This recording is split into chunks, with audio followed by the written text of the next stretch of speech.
Hello and welcome to week 6 of the Can-Ask podcast. Joined here as per usual by Celso. Hello. And this week we will have a lot to talk about again. We're going to stick with the typical 5 that we always talk about. Next week we will be talking a little bit more about tennis as there's a big tournament happening in the ATP and WTA tours for next week. This week there was a small one. Felix Auger-Aliassime made it to the quarters, if I'm not mistaken, and just lost. So, not too much to talk about there. As we mentioned earlier, like golf and tennis seasons are pretty much like on the down low right now. Like it's picking up again. Tennis definitely January or even like late November because of the Davis Cup, and then golf is going to really pick up again next year at some point. So just small tournaments right now. There's some Canadians in golf right now that I have no idea what their names are, but they're winning. They're like playing in some tournaments. Oh, they're doing well. Yeah, well, he's in first place. I've never heard of this guy though, so it'll be an interesting. Maybe we can do our next player profile on a golf guy after this week's episode. So this week, the typical 5. We'll talk about soccer, then we'll touch on the NBA, NFL, MLB, and we'll finish off with the NHL. As per usual. Yep, as per usual. And then in the midweek episodes, our first midweek episode, we're going to do an way too early NHL awards, where we're going to nominate who we think we're going to win, who we think is going to win or should win, as well as potentially, if it's not a Canadian, we're going to say who the best Canadian is for that award, if that makes sense. So we'll still have it like a Canadian content. Honestly, like I was going through awards the other day, like I think most of the half the winners will be Canadian. So I can see that. Yeah, right? Yeah. So we'll see how it goes. The second one is going to be our second player profile, but the very first player profile that we have in a midweek episode. And this player profile is going to be on a hockey player, none other than Johnny T, John Tavares. So perfect. So let's start with some soccer. So Celso, you and I were talking earlier today about soccer. So there was no Champions League this week. That was a week prior, and some decent results for some Canadian players. But I think the biggest thing to come out of this week, for me at least, is the return of Alphonso Davies playing a full 90 and a return from injury. So that's huge because if you remember 2 weeks prior, the week prior, he was injured a couple of games. And we're not going to sugarcoat this. Canada needs Alphonso Davies. Yes, no. So they're a good team without him. I mean, we beat El Salvador 3-0 without Alphonso Davies, but that's not Costa Rica and not Mexico, right? So with them, it'll give us a better chance. Oh, completely. Yeah. It makes us a completely different team. So yeah, Alphonso Davies was back. Their last 3 games, they won 4-0. They won both of their league games, 4-0 against Hoffenheim and then 5-2 against Union Berlin. And then Bayern got demolished in their German League Cup. So for those of you who don't know, so most major leagues out in Europe, they have the actual league, right? So you have the first to last place. And then you have like a cup between every single team in German football or English football. So like even like Division 6 can play in the league. So the FA Cup is the English one. The German DFB Pokal is like the German version. Okay. So Germany played Borussia Mönchengladbach. That is the best German pronunciation I've made in my entire life. But Borussia Mönchengladbach. Right, but I called my German cousin to ask how to. Okay, good. We called the German cousins, yeah. But yeah, they got demolished 5-0. Davies started the game, but got subbed off in the 60th minute. But it was, from my understanding, it was purely like a tactical decision. He got subbed off for a forward, which he isn't a forward in Germany. He's a forward for Canada, but not for Germany, right? Yeah. For the German team. So I'm not upset about that. And then at the 5-2 winning is Union Berlin. He played the full 90. So that's huge. He didn't have an assist. He didn't have a goal. But the fact that he played the full 90, he's getting back to shape. Hopefully his injury issues get sorted out. I think, honestly, the injuries are coming from just playing way too much. And that should change once... it's not going to change for the rest of the World Cup qualifier, but it's going to change once if we qualify for the World Cup once that starts, right? Because then you're going to be able to rest him a little bit more. Completely. I'm hoping like at some point we're like Canada's so far enough ahead in like a guaranteed qualifying spot that we can rest Davies for a game, because there is nothing worse than having an injured Davies for Canada. Like, this man needs to be, because he is one of the best players in the world, especially for his position. I actually think he is the top left back in the world right now. There's a couple really good ones, like the Trent Alexander-Arnold that plays for Liverpool, or there's this French kid as well that's pretty darn good, and yeah, but Davies is definitely one of the best, if not the best. That's it for Bayern this week. I mean, they're out of they can't get the domestic treble anymore, so that sucks for them. But you know what? Like, they'll learn. I mean, most of their guys played that game, and they just got completely outclassed. So that's gonna happen to the best of teams. But that's what I love about European football, man. It's like one game elimination sometimes, and it's awesome. Like, you have to be your best at all times to get through there. So. And then next, Jonathan David. So Jonathan David's Lille played against PSG this week. They lost 2-1, so that sucks. That sucks that they lost, because they weren't doing, like, they're in the middle of the table right now. I think they're like 13th, 12th. Like, they're not doing very great. But that's a team perspective. Jonathan David is now the lead goal scorer in the French league. He's got 8 goals in 12 games played.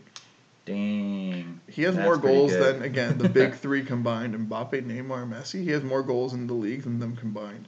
So 8 goals in 12, that's huge. Especially in soccer, since you don't really score as much. Yeah. Well, I guess not counting Bayern and Berlin 5-2 game.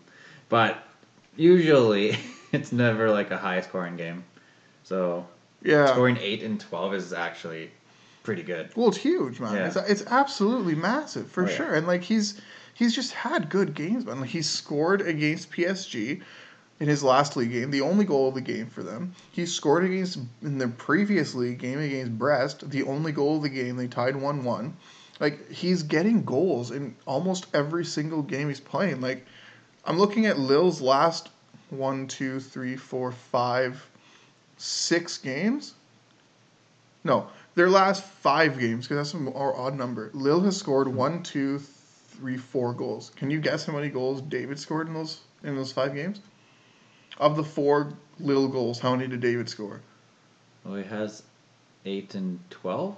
Yeah. I'm gonna say 4. Yeah. Okay, he scored all 4 goals. Lille has not scored in 5 consecutive games without it being Jonathan David. So, obviously, as a striker or as a forward, you need that help to bring you up the passes. There's very few forwards that can score goals individually, and I'm thinking like the Messis, the Mbappes, and the Neymars normally can, right? But so he's getting the help. But on the national program, he has that help. He has Davies. He has Tejan Buchanan. He's got a decent midfield in Eustáquio and Samuel Piet if he plays, or Hutchinson if he plays, or Osorio, in my opinion, is one of the most underrated Canadians out there for sure. So Jonathan David's domestic form is quite good right now. Hopefully he can bring that to the international stage for Team Canada, because his last few games for Team Canada have been a little underwhelming. However, we know he has the potential to be an elite goal scorer, which is fantastic. Right. And if he keeps this up, I can see a big team trying to go after him. And that will make for more Canadians in big clubs, which is fantastic. Like, there's so many rumors that Mbappe is going to leave PSG. Who's an exceptional fit to take over that number 9 role in Paris right now? Like, it's, in my opinion, it kind of, like, David could move from Lille to PSG if Mbappe leaves. Right, if he goes now, he's not getting playing time over those guys. But also looking at this, though, PSG is super deep team as well. They have like 4 or 5 legit strikers, and David's outscoring them all. He's just been so impressive, man. And then some more good news coming out of soccer. It's that Kyle Larin is finally back. So he scored 2 goals in Besiktas' 2-1 win in the domestic league over Galatasaray. They lost their most recent game 1-0 to Hatayspor, which is actually a little shocking. Like they're not none of the top three teams in that league are who they're really supposed to be, if that makes sense. Mm-hmm. Which is very interesting. But Kyle Aaron's back. Hutchinson isn't. Kyle is, but I think Kyle is more of an impact player for the Canadian national program than Hutchinson, anyways. Hutchinson's he's not very fast. He's not. He's a smart player, but he's starting to lose his speed. Yeah, well, he's getting up there in age for a soccer player. Like the second you hit 30, it's usually downhill. Oh, so kind of like his stamina, I guess. Yeah, he's just losing he's just his. Not. Yeah.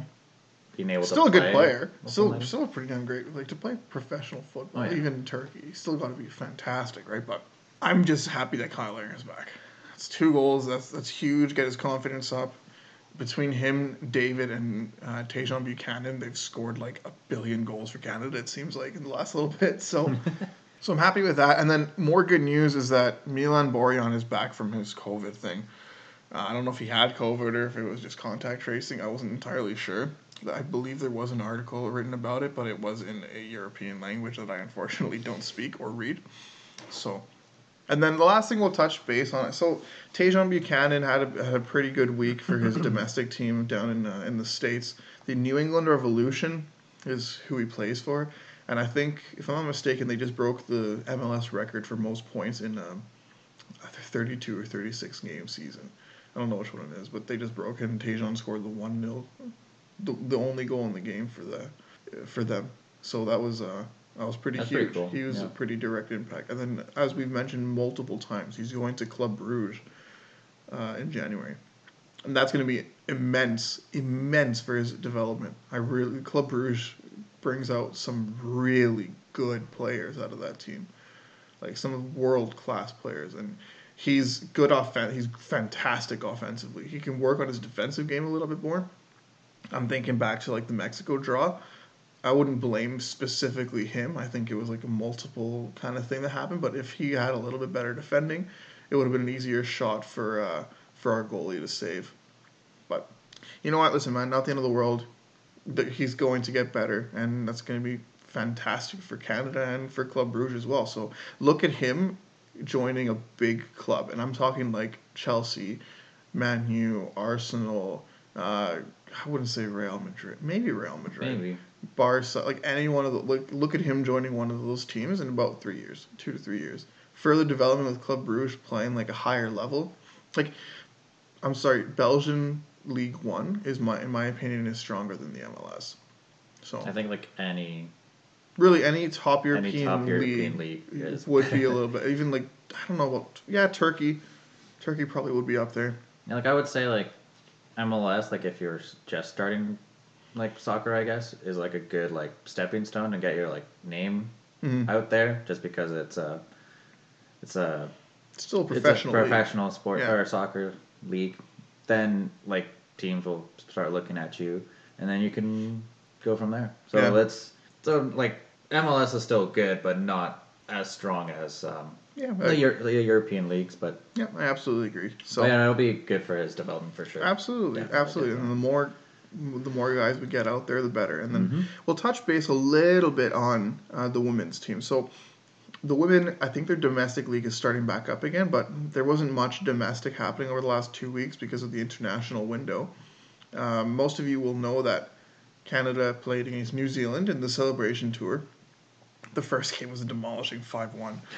The second one was just 1-0, but we still won. Okay. So it was still a nice thing to see our women out there, and it's been absolutely fantastic to watch them. So I don't know when they'll be announced for their next games, but it would make sense for them to continue going from east to west. So probably the next game will be in Toronto, and then I can see them going to like a Winnipeg. And if not Winnipeg, no, I think it will be Winnipeg, because you got to hit at least every province, like the big cities in our bigger provinces, right? Like I was gonna say maybe sense. Not anywhere in Saskatchewan, unfortunately. Maybe. I mean, I can see them playing in Regina. Maybe Regina, yeah. Or whatever, Mosaic Stadium. That's what it was called. Yeah. I don't know what it's called now. But like there, yeah, probably. Yeah, I can see it. I mean, Janine Becky's from Saskatchewan. I can see her wanting to play there. Like, they're not going to play in none of it. I'm sorry, none of it, but they're not going to play up there, right? Like, I don't see it at least. If they do, then you know what, buddy, awesome. Could you imagine how sweet that would be? Like, the entire population of none of it in a stadium to watch a game, like. But I'm hoping. I mean, they will come to Edmonton at some point. We'll probably do both Edmonton, Calgary, Vancouver, Winnipeg, Like, definitely those Toronto. three. Edmonton, Vancouver, and Calgary. Yeah. I can see, yeah. Yeah, and then maybe Winnipeg and I can see so the next ones are going to be, this is my guess, okay? The next one's going to be Winnipeg and then Regina. And then after that it'll be Toronto, Winnipeg, and then Regina, Edmonton, and then Calgary, Vancouver. That would make the most sense to me. Or even if they play Vancouver, Victoria. Anyways, they're going to tour the country. Yeah. I haven't announced it yet. I'm hoping that they do like the similar celebration that they did in the first few games, because like we weren't able to, cheer them on and experience the same way. And like in like 2 years when they're finishing off the celebration tour, it's gonna be like, okay, you're qualifying for the World Cup, just calm yourself down. But like, this is the first ever Olympic gold in soccer, man. Like I'm still overjoyed, genuinely. So that'll be pretty impressive. That'll be pretty awesome, but. And then, buddy, the Olympics are coming up soon too. Hey, I know we didn't talk about that in like at the beginning or anything, but the Winter Olympics are coming up soon. Oh no, yeah. We're gonna have so much to talk about, especially because Canada is usually dominant in the Olympic Games. I'm stoked for the Winter Olympics for sure. It's probably one of my favorite between the two. The Winter Olympics. You like the winter? Yeah. You know what? I kind of do as well, mostly because like as a Canadian, you get to watch Canada compete a lot more in the Winter Olympics than you do in summer. But that's starting to change a little bit. Canada's doing a lot better in the Summer Olympic sports. But I'm still. Yeah, I'm still more for winter. Yeah. Oh yeah, I'll agree with you on that one.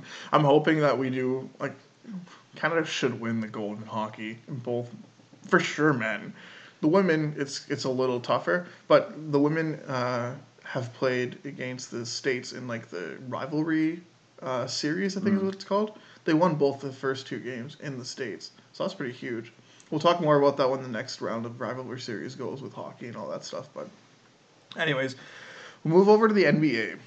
So the NBA, I actually feel terrible, so I also mentioned this to you before the show. There's this exceptional young NBA player. I mean, I wouldn't put him superstar or anything, but from the Oklahoma City Thunder, Garius Alexander or something is what his name is. Yes, that's what his name. I'm asking. I'm probably gonna butcher it too, but it's Shai Gilgeous Alexander. Yeah, Gilgeous Alexander. Yeah. He's like the leading player on the OKC Thunder. He's not it's not an exceptional team. Ever since Chris Paul left, like they went a little downhill. But still a starting point guard, so he's okay. Like his OKC Thunder are just 1-5, so not the greatest by any means. But he's getting pretty decent amount of points in his last couple games. So yeah, I mean he's getting up there in points. He's their leading point getter, if I'm not mistaken. An average of 22. That's very good. It's very respectable, right? Yeah. So then and then Wiggins is still playing. He's doing quite well with that, and Toronto is now 4-3. They started the season 1-2, so the last week they went 3-1, which is pretty impressive. Scotty Barnes had himself a game, the 4th overall pick for the Raptors this last season. So hopefully he can turn into like a legit star in this league. Mm-hmm. Superstar is way too early to talk about, but star, I don't think it's too early. I think Barnes should be like, we should hope that his ceiling is at least a star in this league. You know, like maybe qualify for like All-Star game. All-Star game, yeah. Yeah, I think that should be a realistic expectation for the young man, and with the exceptional coaching from Nurse, I really feel that we can get up there, right? So it really depends on how the supporting cast is around him. Like Siakam needs to really help him grow, and Anunoby, Freddie Van Vliet is a heck of a player. Chris Boucher is doing quite well too. Like they're playing some decent, they're playing decent basketball right now. Like by no means is it bad, but by no means is it the Raptors of, No, 2 years ago, Oh, yeah. 3 years ago, right? So, yeah, their last game was a 97-94 win over the Indiana Pacers. I mean, it was a game that they definitely should have won, if we're going to be completely honest. The Pacers have had a really rough start to the season. And they've lost a lot of players, man. Like, they've lost a lot. Like, they used to have such an incredible team, and they were consistently contending for at least, like, to make it to the Eastern Finals, but they just... Yeah, that team needs to go on a full rebuild, but there's no Canadians on there, so we don't care about them. But The Raptors' next game is against the Knicks, so it will be tough. That's going to be a tough game. Yeah, Could not agree more. Yeah. But I can see it being close at least. Yep. Yeah. Yeah. And then looking at the Raptors, I mean, the only Canadian on that team, if I'm not mistaken, is Chris Boucher. He's like the second string center, but they play like a different kind of style. Like, they don't necessarily always have a center on the court at the same time. You know what I mean? Like, they play small ball a decent amount because they have like their power forwards and their shooting guards are like quite big. So I don't even know if power forward is what it actually is or not, but it's PF is what the position is, so that's what I call it. Power forward, yeah. Yeah. But yeah, they should be good. I mean, they're not playing bad basketball right now, but their tests are coming, right? So they, as also mentioned, their next game is against the Knicks, who are currently first in the East right now. It'll be an interesting matchup, but they'll have a day's rest in between there. So if they win that one, that'll be huge. I mean, it's still super, super early into the season, but as we know with the Oilers in hockey, you can eliminate yourself really quick and really early. And in basketball, it's a little easier to come back because there's no 3-point games. It's no Bettman point, as we like to call it. But because I like that about basketball, that a team has to win. You can't result in like the other team either gets 2 points or 0 points. You know what I mean? Not the one. I like that. Yeah, I mean, and so looking at the standings too, with other Canadian, like notable Canadians on the teams, like the Golden State Warriors are first in the West right now at 5-1. That's without Klay Thompson still, so we still have our homie Andrew Wiggins playing some good basketball out there. The last game he didn't play too much. He didn't play the majority of the game. That tells me that is a really deep team. So I'm not gonna question it too much. You know what I mean? Mm-hmm. But that is a very deep team for sure. I mean, and it's like their leading point getter for the last game for the Golden State was Curry, and he only had 20. So Wiggins played just under 25 minutes last game and put up 14 points. So not bad. He's working his way up there, I guess, with the Golden State Warriors. But once Klay Thompson comes back, then I think it'll be a little bit of a different story because him and Wiggins are the exact same position. Yeah, that will just make him a deeper team. Oh yeah, definitely. I think Wiggins has a legit chance of winning the championship this year with the Golden State Warriors if they go up. Like Iguodala's back there, and they have the majority of their championship team back, except for Durant. So they're doing well there. I mean, we still our Canadian Jamal Murray isn't back yet. Unfortunately, he'll be out with injury for a little bit still at least. Man, that ACL injury they're never fun, hey? No. Those are so bad. And especially coming back from them too, like it's so painful. But yeah, we'll see how it goes this week. Some good games coming up in both the East and the West, and I'm loving that the season's back. It's good basketball, good sport talk, you know what I mean? Like, it's just so exciting. All right, moving on to the NFL. I mean, Chuba Hubbard played last week. Chase Claypool played last week. From my recollection, because we have Chuba Hubbard in our fantasy teams, he didn't do very well individual statistic this week. Sam Darnold has calmed down a little bit. He's not back to his regular 3-0 start form, so that's made it tough. Christian McCaffrey's still out, I believe, this week for sure. We're not sure about next week if he'll come back or not. But do you have the stats in front of you right now? How Chuba did? In just a second. Chase Claypool as well had it was his bye week last week, so he'll be playing this week for the Steelers. Big Ben is still Big Ben, still nothing impressive anymore this season, unfortunately. So I'm hoping that the Steelers draft a good quarterback and then they'll be able to work together with Claypool. But we'll see how it goes. I mean, Claypool is a star in that league right now. Okay, got the stats. Chuba had 12 carries for 28 yards. Yeah, I mean, and only 4 12 receptions carries. for 28. Yeah, just 4 carries or just 12 carries. Yeah. That's not much. So, from what I see, Carolina Panthers are a little reeling right now. I think they've. So they won their calmed first down 3 quite a bit, games, yeah. but then they lost their next 3 or 4, if I'm not 4, mistaken. yeah. So, and last week they should have won against the Giants, man. That is not a good Giants team. Yeah, they lost 25-3, so Yeah, but a big hiccup, but for sure, absolutely. And, should be able to turn it around. I don't think they're going to make it into the playoffs, though. They needed to keep that start. Because that's a good division, man. You have the Saints, who are perennial powerhouses. You have the defending Super Bowl champions and the Tampa Bay Buccaneers. And if we're going to be completely honest with you, that NFC, there's so much parity in the NFL right now. It's absolutely incredible. The last undefeated team was the Arizona Cardinals, and they got taken out by my Green Bay Packers. Also, did you see the ending to that game? Yes. What an absurd ending to that game. Yes. Oh my gosh. That is not. And then, I was so upset because I have Kyler Murray on my team. And so then the fact that it was a pick sucked. But that also being said, he I'm didn't happy the turn Packers around. won. Well, yeah, of He course. didn't turn around. But he did turn around. Yeah, I was going to say he did turn around. Miscommunication. Complete miscommunication on their end, for sure. Like, that's the only way I can explain it, man. Like, if we're going to be completely honest with you, that's the only thing I can He just attest didn't turn to it. around. So, and then, so the Canadians, the prominent Canadians, let's just say, okay, prominent Canadians playing right now. Pittsburgh sits last in their division, 3-3. They're behind Cincy, Baltimore, and Cleveland. Another Canadian that is on here right now is Laurent Duvernay-Tardif. He's 3-4 for his Kansas City Chiefs, and they have a really tough test next week against the Packers. So that's going to be unbelievably And that's very surprising difficult. too.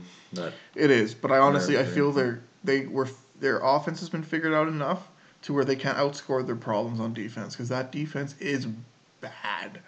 Oh my gosh, is it ever bad? Yeah, I can relate to that with my Seahawks. Yeah. Yeah, fair enough. And then you have who's the other Canadian? Carolina Panthers, 3-4, last in their division. Really shocking that they're behind Atlanta, if we're going to be completely honest with you. Atlanta's not a great team. But that's about it, man. Like, it's the NFL, there's so much parity. Like, it's absolutely insane. Like, you're looking at the wild card for both the AFC and NFC. So the AFC, your wild card teams are 5-2, 4-2, 4-3. So like still decent, but these are good teams, man. Like the Chargers, the Ravens, and then the Browns. Like those are going to be some big teams.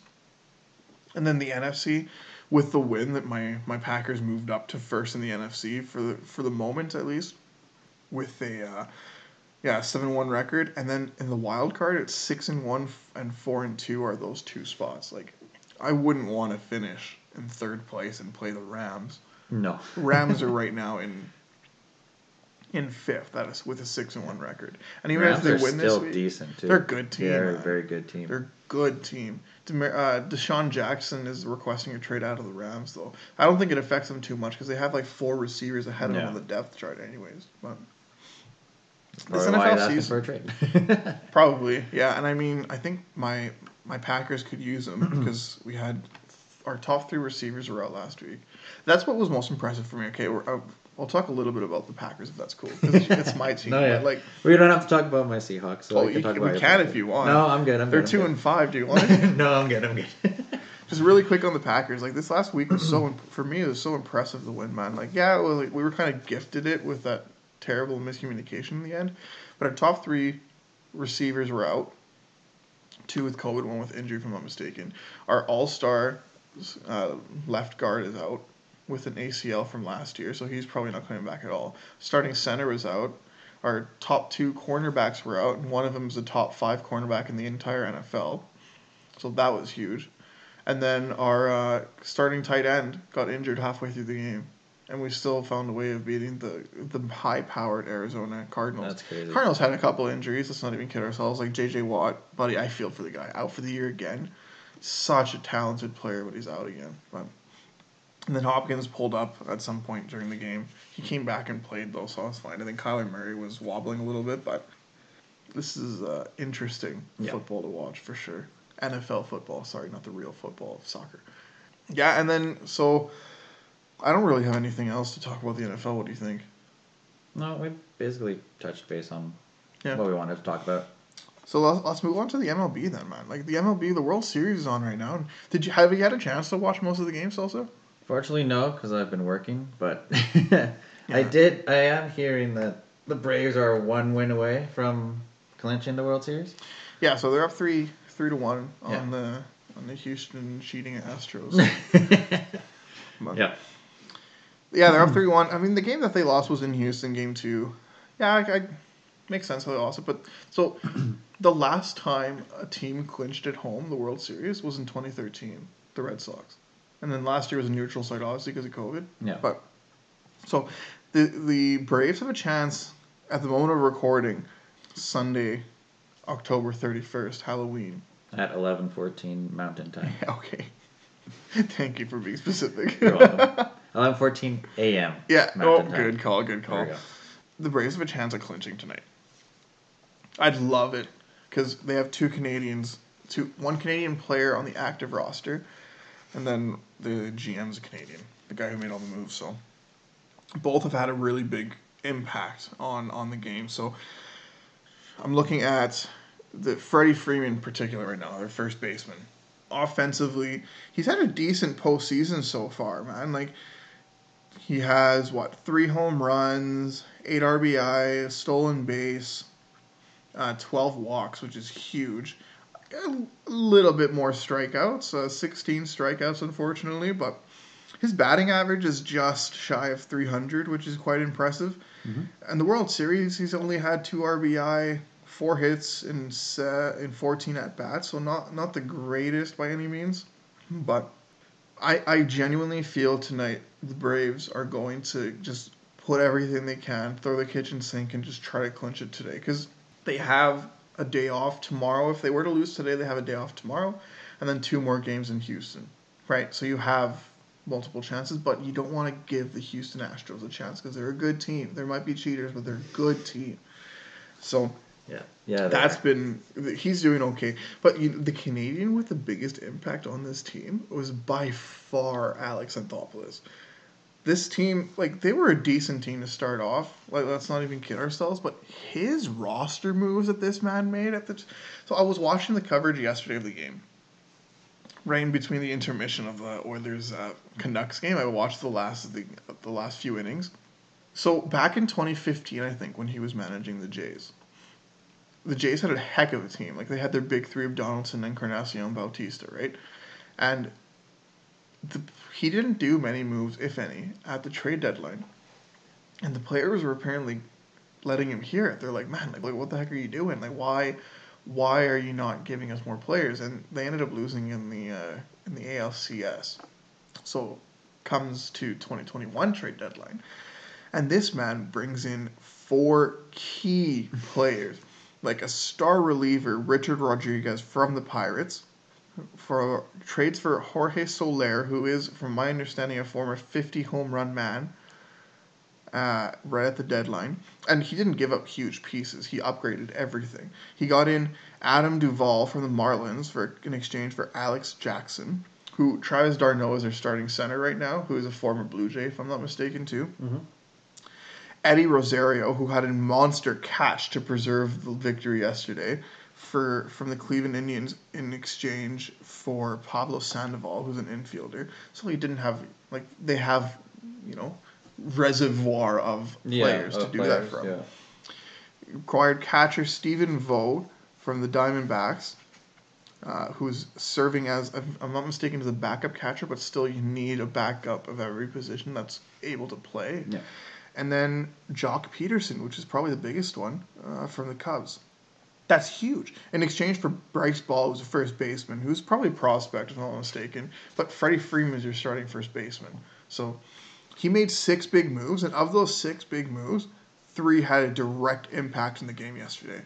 A huge impact that ended up, it was a 2-0 game for the Astros heading into the 6th, and the Astros, they're pumped, right? Because both bullpens have been used a lot so far this World Series because of the starters not being able to go long. like game one, he broke his leg and he pitched an inning with a broken leg. Did you know that? No, I did not know The that. star pitcher, Charlie. No, what's his name? Oh, I forget his name. The pitcher for the Braves. But yeah, he played. He was on the Rays last year, and he got a comeback off the leg. He finished the inning, Ugh. pitched the next inning for like a little bit, and with a broken leg, Ugh. and that's the leg he pushes off of. Oh, So yeah. to get this, yeah. So he Yeah. got this strikeout, and then he's like, "Nah, my leg's broken. I gotta go." That's nuts, That eh? is nuts. Oh my gosh! But that was So nuts. you can't really say that only hockey players are tough. Okay, no, hold up. Okay, that guy's tough. Okay, that guy's No, tough. I'm saying, but you can't say it anymore. Like this guy was tough to play on a broken leg. yes, Yeah. but a baseball player got injured because he sneezed too hard.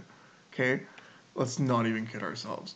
And then there's and then It there's is soccer Charlie players Morton. just Yeah, it is Charlie Morton Wow. who I was thinking of, but that was absolutely nuts. But the Braves have a legit chance of winning the World Series today. They have 3 chances to win it out. I'm hoping they do it today in front of their fans. That would be awesome. The atmosphere in Atlanta is sick, dude. It's so cool to watch the game. Like they have the oh my gosh, it's so interesting. Like they have their chants, like like the stuff that they yell at the Astros and all that kind of stuff. Like it's awesome. that's what man. we need in Hockey, Edmonton. yes. No, just in Edmonton? Because Absolutely Nashville agree. is the same, where they have their own little chants Yeah. for other teams, and we just cheer, and that's it. We And need even like barely cheer. Barely. Let's go Oilers. It's so boring, dude. Yeah. Have a real chant, you know? like I was listening to the I believe it was the Oilers Nation podcast where they were talking about like them going to Nashville and like listening to all their chants and everything, and I agree. Like Completely. apparently, apparently you can't really like get rowdy at Rogers Place because the ushers will tell you to shut up, basically. I heard that on the radio on TSN 1260 as well, but apparently that's changing. So the senior management at Rogers Place and the Oilers don't want to change anything. They want it how it was in the 80s, like quiet, boring, and all that kind of That's stuff. Boring. It's dumb. It's terrible. It's terrible. Absolutely agree. It just makes it look bad when you're watching it on TV and Yeah. everything. Yeah, it Like makes you it can awful. definitely hear like Nashville's fans just going crazy, and it's like, oh my god, like that's awesome. I want that atmosphere. I don't want it just when we score. Like that's Yeah. always gonna happen. But it's like during play and everything, it's like, come on, like we need more hype in the building. But And this is a perfect segue, also. So we're gonna go start talking about the NHL a little bit then. okay, cool. And I absolutely agree with you. The atmosphere at the games needs to be a lot better, completely. Hopefully it changes, especially here in Edmonton, and hopefully it does change soon. But looking at super quick with the Canadian teams, we'll touch base on it like really lightly there. Toronto's winning games again. Toronto media is now claiming them to be cup contenders again. Of course. It's freaking Of frustrating. course. Man. But they're 4-4-1. They're still behind Buffalo and Detroit somehow. Okay, that's that's surprising. Right. They have Tampa's 4-3-1, Boston's 4-3-0, so they both have games on hand over Toronto. So if they just win their games, they're going to be ahead of Toronto again. Montreal won another game, so they're now 2-7, and then Ottawa's 3-4-0. They were 2-3-0 last time we talked, so they were 1-1 this week. That's pretty good. That's expected, really. Yeah. For Ottawa, yeah. Yeah. There is now one undefeated team left. That's the Carolina Hurricanes. We'll touch base on them in a second here. And then out west, Winnipeg moved up to second in the Central with a 4-2-2 record. Then Calgary's in first in the Pacific with a 6-1-1 record. But Edmonton has a game in hand with a 6-1-0 record. Yeah. They lost their first game of the season the other day against Philadelphia, which is a horrific performance by Mikko Koskinen, but he stepped back. He played well. He stepped last up against night, Vancouver yeah. yesterday. He had an average to decent average game, and that's all the Oilers really need. Vancouver is 3-5-1. The Vancouver's Canucks have not won a single home game, hey? That's crazy. Yeah, they only had 3 home games, and they started the season 3-2-1 on the road. Very respectable record. And then like, whatever. I don't care about my record. Let's go 3-5-1 now. Let's lose 3 games at home in a row. They were decent teams. So like they played Philly, Philly's a heck of a team too. Philly's a good team, yeah. Yeah, Calgary had a good game against them, unfortunately. But Okay, just letting you know, as of recording at 11:23 a.m. Mountain Time, in Edmonton, Alberta. Doesn't really matter where. Arizona is beating Carolina 1-0. Okay. But So it was like, what, first period still? first period still, but Yeah, Carolina's going to win that game. Arizona's the worst team, probably the worst team to ever grace the NHL, if that's we're going to not be honest. nice. They're awful. They're You don't have to awful say it like that, team. though. No, they're I'm genuinely. It's competing with the Avalanche of like 7 years ago, where they only got like 20 points in the lockout season, or 40, I think is actually what it was. I think 40. In the lockout shortened season, still nothing. Yeah. Or I can honestly see Arizona finishing with maybe 40 points this season, maybe. They're a bad team. Horrific goaltending. Like, there's no forwards that are going to score their goals for them. All their kids are like 19, 20 years old. Like, they're good players. And after the season, they have like single-digit players in contract. So, like, all these guys are playing out their contracts right now. And, like, trying to, like, and you would think that they're going to, like, but like, you have like third liners playing top pairing minute or top line minutes there because they just don't have any depth. That's a bad team. Like, historically, will go down as one of the worst teams in the NHL. I think they're waiting to get Shane Wright and then. And that sucks because tanking is a disgrace. It is. I agree. It's embarrassing. And Buffalo's trying that, but the players don't want to let it happen, which is good on them. Yeah, right. But. And then Buffalo, yeah, like, so Detroit's been a little surprising. Not as much because they have an exceptional really good Hall players, of Fame caliber GM. And then the young players he's brought in alone over the last couple of years has been huge. Holland brought in a couple of them, but I think Yzerman's really the biggest one. Yeah. Biggest influencer on that. Which I don't think it's a knock on Holland by any means. Like, Holland's tenure with Detroit was exceptional. Except his last couple of years, he had a couple of contracts that he'd probably want to take back. But that's every GM. Charlie has a contract every day that he'd rather take back. He signs a new guy every day. Speaking of which, did you know that he's in the rumors of taking over the Chicago squad?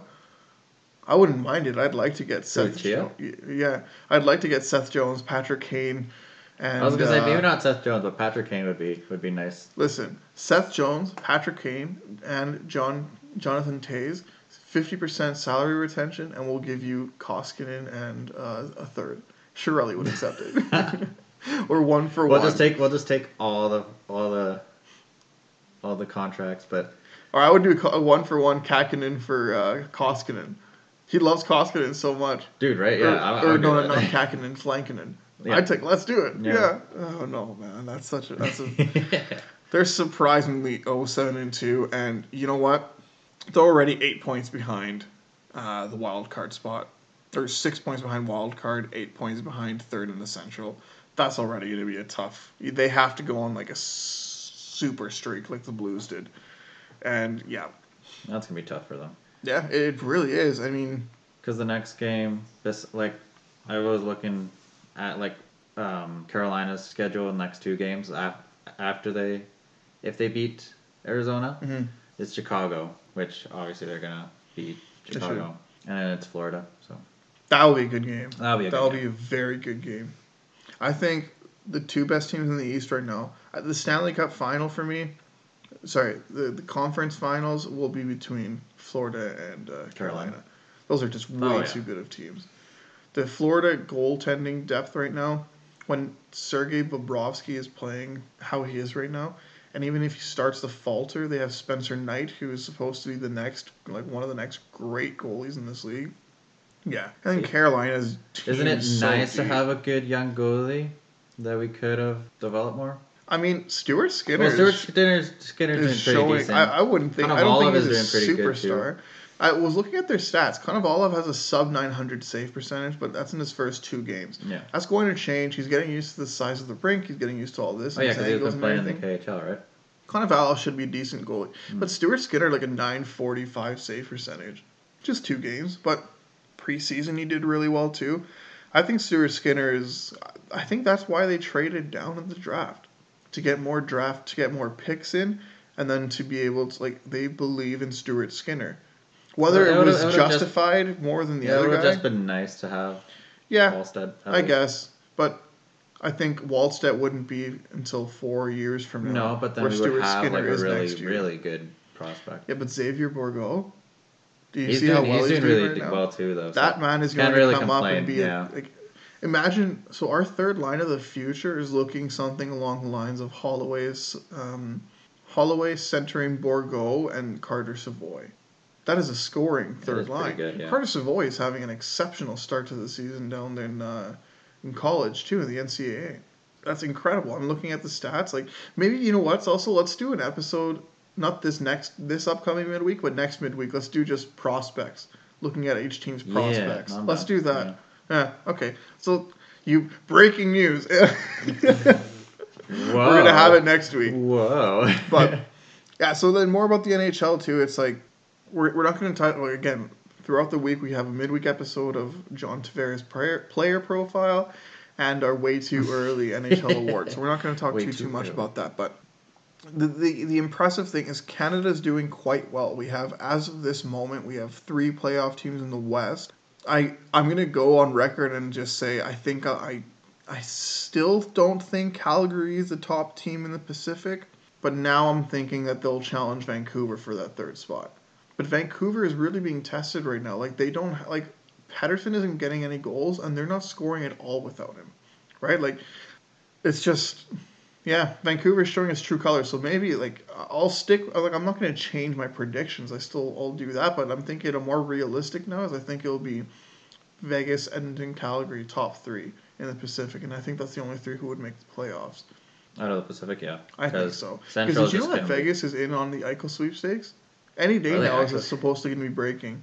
But for it to happen, that's the thing. For it to happen, they're going to have to give up big players and cap. Because they don't have any cap space right now to speak of at all. No.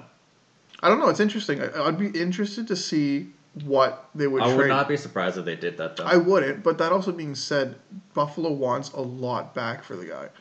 Buffalo wants... And makes sense. It makes sense. Eichel's really, really good. I think Eichel is... When he's healthy, Eichel is worth 3 first rounds, 2 key prospects, and a good player.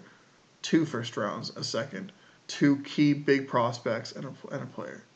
I'm thinking let's say hypothetically, this isn't going to happen because we don't need him. No. But if the Oilers were to trade for him, okay, I think it would be the Oilers' next 2 first round picks, a second round pick either this year or next year, Broberg, Holloway, and Oof. and probably a Nuge or a Ryan. Nuge. I think that's what it would take to pry Eichel out of Buffalo, especially when healthy. Yeah. I wouldn't do that. I wouldn't do that, no, because Holloway is good. Broberg. I think Eichel is better than all of those players. Yeah, but it's you're basically giving up your future. Right, just to play now. But that's what Vegas is at the win now stage. They don't have too many prospects anyways to give up, so that's going to be an interesting trade for them to make. Yeah. But I think that's, from my understanding, from everything that I read, that's what Buffalo's asking for, which Eichel is a generational player. I think Eichel, when healthy on a decent team that isn't a train wreck, I think he is a top 5 center in this league. Yeah. And you can't say that about many players, right? You can only say it about 5. But that'll be an interesting one. And I've just been impressed, man. The Oilers start to the season, they had a relatively easier start to the season. So 6-1. But they're winning their games that they need to. Calgary's only regulation loss came against the Oilers, the 5-2 loss that they had. I mean, I was rewatching the highlights of it the other day, and I mean, yeah, it's just tough, man. You can't let the Oilers' power play do anything at all. This is historically good power play. I think they're 11 for 23 right now. I think they're at least they're just under 50%. Yeah, mid 40s. If they score on their very next power play, they'll be at 50%. I know that for sure. I don't know if it's 11 for 13 or 12 for 25, but I do know that it is one away from 13. Sorry, 11 for 23. Okay. Could you imagine? 11 for 13, just... Oh, another thing. So about the specialty teams, I think that's what's so good. Calgary's run, their specialty teams has allowed 1 power play goal since the Oilers lost. That's huge. That's huge. That's good. If you can kill off penalties like that, I don't think their power play is that lethal, but you're going to win every special teams battle if you're allowing that few of goals, right? That's massive for them. So, yeah, we'll see. We'll see how the rest of this season progresses. Obviously, we're going to give you updates every week to see how everything goes. Winnipeg is where I thought they would be. even without their two best players in Scheifele and Wheeler, right? Sorry, two of their best three players, because we all know Hellebuck is the best player on that team. Yeah. Probably one of the best goalies in the league, if not the best goalie in the league. So that'll be an interesting one. And yeah, I mean, Montreal, yeah, they're worse than I thought they would be significantly. And I think this is a tough division in the first place, because you have Florida, Tampa, Boston, and Toronto. But yeah, Florida is running away with that division right now. They're 6 points up, 7 points up on Detroit, who's closest to them. 6 points up on Buffalo, but Buffalo has 2 games in hand, so they could only be 2. But I don't see Buffalo winning all those games. That's so weird to me, how they're winning all these games. Anyways, That's crazy. I'm just looking at it right now, and I'm like, how? I'm shocked. It's Just good though. It's good though. shocked. I mean, they always start like that, right? That is true. So I'm not convinced in Buffalo until midway point of the season that they're in a game. Yeah, I'd say if it's January and they're still in a playoff position and like doing well in a playoff position, then yeah, okay, I'll believe the hype. But they're not better than Florida, Tampa Bay, Boston, or Toronto. So if they make it, it's the last wild card. But that Metropolitan Division is so good, dude. They do the Metro not or the Atlantic. the Metro. Oh, the Metro. Because earlier we were talking that the Metro would have the 2 wild card spots in there. Do you know that Metro does not have a single losing record? They're worst. So Dang, yeah, no. they don't have a single losing record in that division. And even when Crosby and Malkin come back, Pittsburgh is actually going to be a winning team again. Yeah, they're and the Crosby worst. Coming back like right away. He too. should soon. Yeah. He should be coming soon. So they're I think 3-3 he's coming and like 2. next game too. I would That's what hope, I've heard. because that Pittsburgh needs that. Pittsburgh, like, yeah, I need that. For I our, know. I need Scheifele to come back. In our fantasy, I have Crosby, and he's coming back right away. So I think that'll be it for this week. Looking at the Oilers, I believe have 3 games this week, and then we'll see how it goes. I think this week is really where we're going to start, because Oilers are playing against some decently tough opposition this week, if I'm not mistaken. We're playing Seattle on Monday, Nashville on Wednesday, and then Rangers Friday, right? Yes. Yeah. So Rangers will be a really big challenge for sure. But we have the Rangers on the second of back-to-backs. Same with Nashville, thankfully. So, and then Calgary plays against Nashville, Dallas, and Rangers. So we'll see how it goes. They're at home, all 3 games. Yep. And Gaudreau's having a really good start to the season. Lindholm as well. Markstrom has had 3 shutouts in the last 4 games. Yeah, that's crazy. Isn't that nuts? So, yeah, and then Roman Josi is a leading point getter for the Preds as well. So that game is going to be a tough, hard-fought game for sure. I see Calgary going 2-1 this week. Realistically, 2-1. Edmonton, with as much as I them hate to playing say yes. 2 back-to-back, 2 teams on the second of back-to-backs, Edmonton should go 3-0. Should, yes. Edmonton's better than Seattle. Edmonton is a better team than Nashville. Rangers are a heck of a team, so that will be a challenge. But again, second of back-to-backs is what they're playing. So they should... Oh, wait, no. Rangers is playing the second of back-to-backs against Calgary. I got that the other way around. Yeah. So they should go at least... Yeah, I'd say 2-1 is respectable. Calgary should probably go 2-1 as well. Because Dallas is a very good team. Dallas should be putting up a challenge for them with some offense too. And Calgary, I was texting you yesterday, they're playing a similar style of hockey to what Montreal did to get to the Cup final last year. But not too much offensive talent on that team, but they're grinding the four lines, and they're just out hustling most teams. So you just have a team that outworks Calgary, and that's how you're going to win. I think that's all we'll touch on in the podcast this week. Thank you, everybody, for listening to episode 6 of the Can-Ass podcast. Please make sure to leave us a like or a subscribe on YouTube for sure. And follow us on Twitter, man. Like, I have the Twitter the Twitter handle in the description below. It's at Can-Ass Podcast. And give us a follow. We retweet and we tweet out everything to do with Canada sports to make sure that you guys are all entertained. And so far, it's only 2 of you, so we'll see. Maybe I'm thinking at some point, once we get like more followers, we'll do like a giveaway or something. You know what I mean? We'll do a nice giveaway to like maybe our 100th subscriber or 100th Twitter follower kind of thing. So we'll see how that goes. But thank you, everybody, for listening to our episode this week, and tune in for the midweek episodes where we are going to talk about our way too early NHL awards and get in depth on the life of Johnny T. Thanks, everybody. Take care.